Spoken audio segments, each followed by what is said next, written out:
आज की जो कहानी है, ये कहानी तुम्हारी जिंदगी बदल देगी। एक आदमी था और वो आदमी एक दिन नदी की तरफ निकला।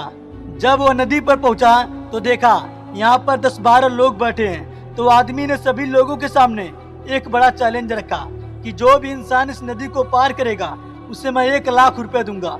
उस नदी की चौड़ाई 200 मीटर थी। सभी लोगों ने कहा भला इस नदी को कौन पार करेगा, लेकिन उसमें से एक लड़का बोला मैं पार करूंगा।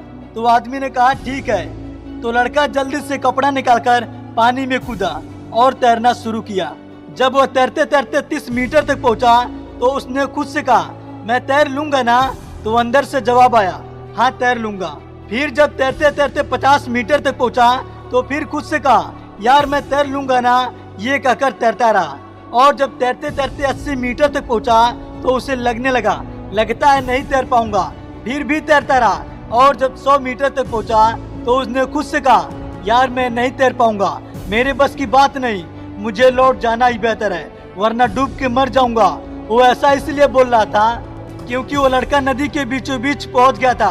नदी की चौड़ाई 200 मीटर थी और वह तैरते तैरते 100 मीटर तक पहुंच गया था। उस लड़के की हालत खराब हो गई थी और वह लड़का नदी के बीचों बीच से लौट गया। जब वो लौटकर जमीन पर आया तो उसकी हालत बहुत बेकार थी।